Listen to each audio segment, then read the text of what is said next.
Imagine trusting someone with your entire life, building a home together, sacrificing your own dreams so they could chase theirs, pouring every single piece of yourself into another person, believing, truly believing, that they were doing the same for you. And then you find out they stabbed you in the back. Not once, not by accident, not in a moment of weakness, but deliberately, repeatedly, for 14 months. 14 months of lies, 14 months of looking you and feeling absolutely nothing. What this man did next left his cheating wife and her married lover completely and utterly ruined. Careers gone, reputations destroyed, futures reduced to ashes. And the way it all unfolded, you are not going to believe how perfectly it came together. Stay with me, because this story changes everything you think you know about patience, pain, and power. Welcome to Karma Chronicles, where we tell the most emotional, raw, and real stories of betrayal, heartbreak, and the kind of justice that makes you exhale for the first time in a long, long while. If you believe toxic people should never get away with what they do, take 1 second right now. Like this video, subscribe, turn on notifications. We are here every single week, and trust me, you do not want to miss what's coming next. Today's story comes directly from Reddit's ProRevenge community, shared by a real man. A man who survived something that would have broken most people. Names have been changed, but what happened? Every single word of it is real. Settle in. This one hits different. Let me introduce you to Alex. Alex was 34 years old when his world collapsed. He wasn't flashy, he wasn't wealthy, he didn't drive a luxury car or wear designer suits. He didn't walk into rooms expecting people to notice him. He was ordinary, but in all the right ways. Alex worked 2 jobs. By day, he worked in logistics, coordinating shipments, solving the kind of problems that nobody notices until everything goes wrong.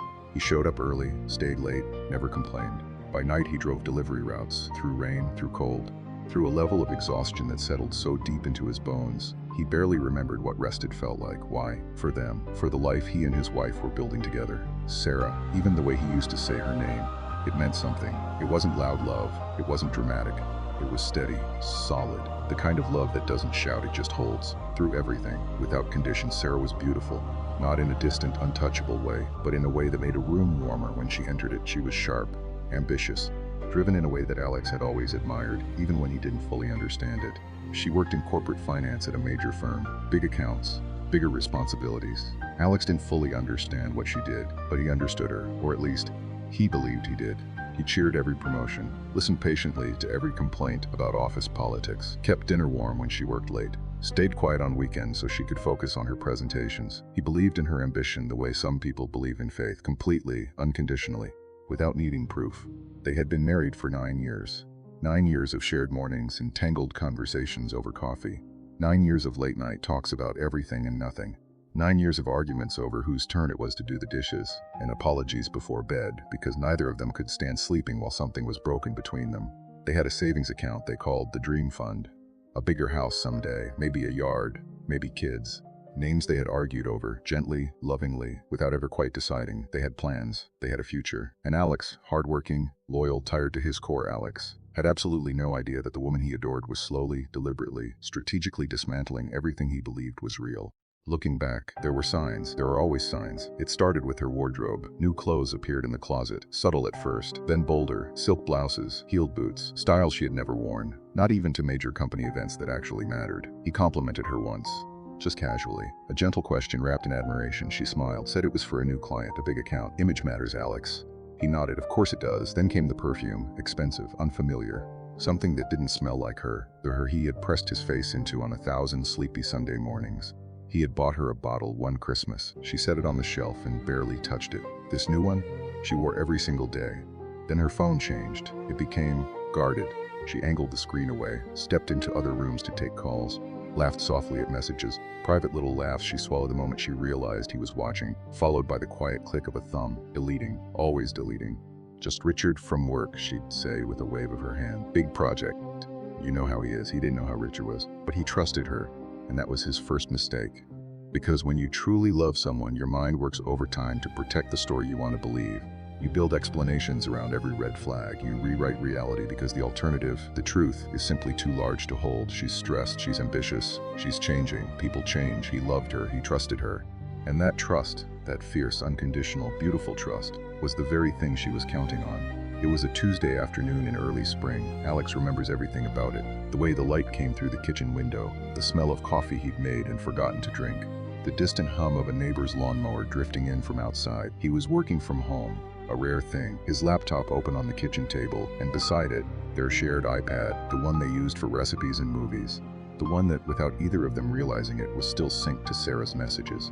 He wasn't looking for anything. He wasn't suspicious, not in any active searching way. He was just there, tired, half present. And then the screen lit up. A notification. A name he didn't recognize. 2 words.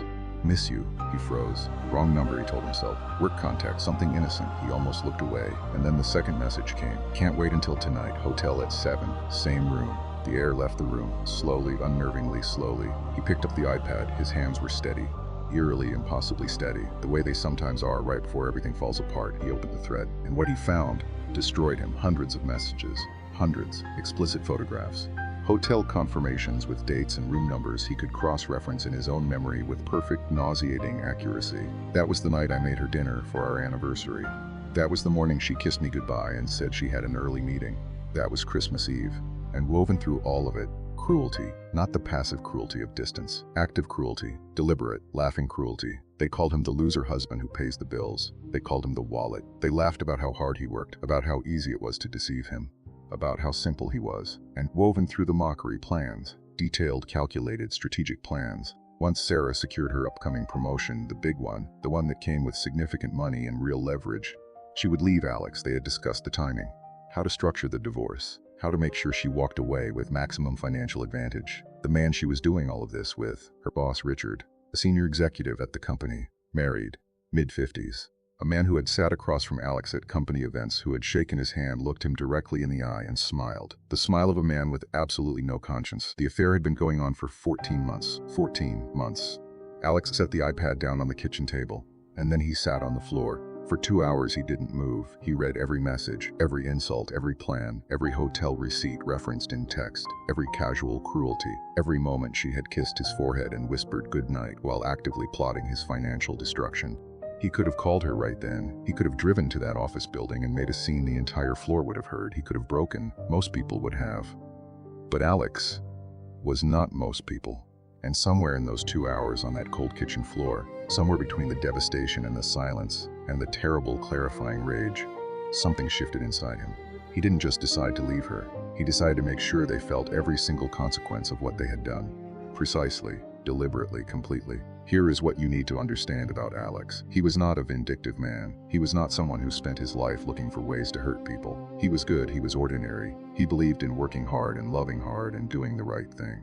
But there is a particular kind of resolve that only comes from a particular kind of wound. The kind that doesn't just hurt, it clarifies. It strips away every generous interpretation, every excuse, every illusion. And what's left is something very quiet, very cold, and very precise.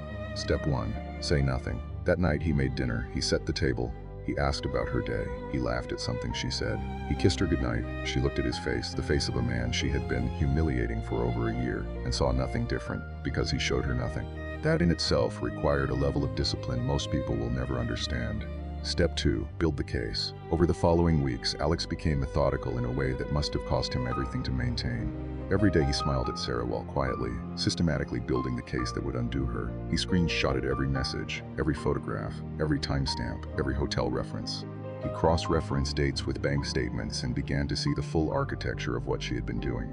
Because there was more. Sarah had been moving money from their joint accounts. Small amounts, barely noticeable month to month, but consistent, deliberate, building a private financial cushion so that when she was ready to leave on her terms, at her timing, she would be protected. She was going to gut him. She had been planning his financial destruction at the same time she was smiling at him over morning coffee. Step 3. Hire the right people. Alex spent every cent of a private emergency fund Sarah didn't know about on 2 things: a private investigator and the best divorce attorney he could find. The investigator confirmed everything: hotel surveillance, documented visits, company time usage, evidence airtight enough to survive any legal scrutiny. And then Alex discovered something that changed the entire equation.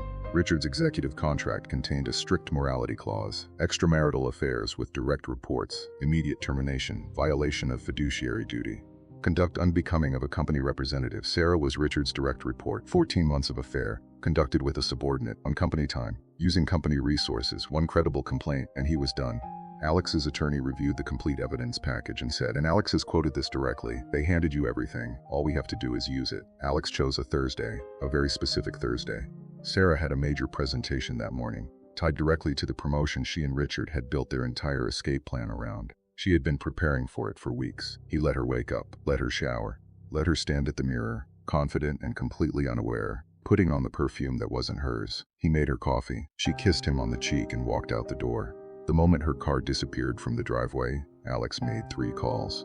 Call 1. A process server delivered divorce papers directly to Sarah's office, in front of her colleagues, 1 hour before her presentation. Call 2. Richard's company HR department received a complete, documented, legally organized evidence package, screenshots, investigators' report, financial records showing company resource usage, photographs, timestamps, everything, airtight, undeniable. Call 3. Richard's wife. Alex has said this was the hardest call he ever made, not because he felt any sympathy for Richard, he felt none, but because he heard another innocent person's world crack open in real time. She answered on the second ring, a warm voice, a normal voice, a voice that had no idea what was about to change it forever. Alex was gentle, he was thorough. He sent her the complete evidence package immediately after hanging up. And then, because Alex was nothing if not comprehensive, a 4th package went to the company's board of directors, flagging the senior executive's conduct and the associated liability. By noon, everything began to collapse. Richard was pulled into an emergency HR meeting before lunch, placed on immediate administrative leave. 48 hours later, 48 hours he was terminated. Violation of executive conduct standards. Breach of contractual morality clause. Sarah's promotion evaporated. Her own employment status came under internal review. Within the week, she was gone too. The presentation she had spent weeks preparing was never delivered. Richard's wife filed for divorce immediately, with her own attorney, armed with the same evidence package. Richard had significant assets, a house, investment accounts, retirement funds, a second property. His wife's attorney knew exactly what to ask for. She got most of it. Richard found himself simultaneously unemployed, publicly disgraced, divorced, and financially devastated, all within the span of weeks. And Sarah? In Alex's divorce proceedings, the evidence was so thorough, so meticulously documented, so completely undeniable, that the outcome was never really in question. The hidden asset transfers were discovered and reversed. The financial manipulation was fully documented and presented to the court in explicit detail. Alex was awarded the house, the cars, 70% of all marital assets. And Sarah, the woman who called him the wallet, who laughed about him in hotel rooms, who mapped out his financial destruction while he drove delivery routes in the dark, Sarah was ordered to pay him alimony. The story spread, through professional circles, through social circles, through the family members who had toasted their wedding and held their hands and wished them well. It spread the way these things do. Quietly at first, then everywhere. Sarah's professional reputation, in an industry built entirely on trust and discretion, was finished. Every door she tried to open had already been quietly, firmly closed. Her network, carefully cultivated over years, had heard the same story everyone else had heard. Nobody wanted to touch it. Nobody wanted to touch her. Richard relocated to another state, alone, broke, unknown. The career he had spent decades building, the executive title, the corner office, the authority, simply gone, reduced, contracted. The man who laughed at Alex was reportedly working retail months later, starting over, with nothing. 6 months after the divorce was finalized, Alex received a message from Sarah. She was living in a small apartment, struggling financially, struggling entirely. The world she had envisioned, the one she had been secretly constructing on the foundation of his sacrifice, had not materialized. Richard had not saved her. Richard had not chosen her. Richard had simply moved on to his own isolated, diminished version of survival, and Sarah was not part of it. She asked for forgiveness, said she had made terrible mistakes, said she had lost sight of what mattered, asked if they could talk. Alex did not respond, not out of cruelty, not out of lingering anger, but because there was simply nothing left to say. He had already grieved her. In those 2 hours on the kitchen floor, in the weeks of silence while he built his case, in the quiet moments after it was all over, when he sat in the house that was his now and breathed the air of a life that was finally only his, he had grieved her, and then he had moved forward. He cut back to one job, slept better, laughed more, cooked for himself without the weight of a lie sitting on the other side of the table. He adopted a dog with a ridiculous name, apparently. Started dating again, slowly, carefully, with the particular tenderness of a man who knows exactly what it costs to trust someone, and has decided, despite everything, that it is still worth trying. He was okay. More than okay, eventually. Because here's the thing about people like Alex. People who love fully, who work without complaint, who hold themselves to a standard of decency, even when the world gives them every reason not to. They are resilient in a way that people who cut corners will never understand, because everything Alex he had earned, every piece of it, with his hands, with his time, with his loyalty. And the people who tried to take it from him had built their entire plan on one catastrophic miscalculation. They mistook his kindness for weakness, his trust for blindness, his patience for passivity. They were wrong. The moral: sometimes karma is slow, sometimes it's distant and vague, and you're left wondering if the universe is even paying attention. And sometimes karma needs a little help. Sometimes karma looks like a man sitting on a kitchen floor for 2 hours, choosing strategy over rage, choosing silence over chaos, choosing precision over destruction, deciding that the best response to betrayal isn't the loudest one, it's the most effective one. Alex didn't just survive what Sarah and Richard did to him, he made sure they felt it. Every consequence, every closed door. Every morning they woke up in the wreckage of the life they burned down. While he woke up in the house they thought they'd taken from him. He made sure the pain they caused came back to them in full, and then he went and lived his life. That is not bitterness. That is not revenge for its own sake, that is power. So tell me, was he justified? Did the punishment fit the crime? Could you have stayed silent that long, knowing what he knew? Drop your answer in the comments, every single one. I read them. And these conversations, the ones happening down there right now, they matter. And if someone in your life needs to hear this today, someone who is drowning in betrayal, someone who is wondering if justice is even possible, share this with them. Because sometimes people just need to know it comes back around. If this story moved you, if it made your blood boil, your heart ache, or your soul quietly, deeply satisfied, hit that like button. It costs you nothing. It means everything to this channel. Subscribe, turn on notifications. We are here every single week with stories that are raw, real, and deeply human. And the next story we're covering, let's just say, this was only the beginning. I'll see you there. Don't be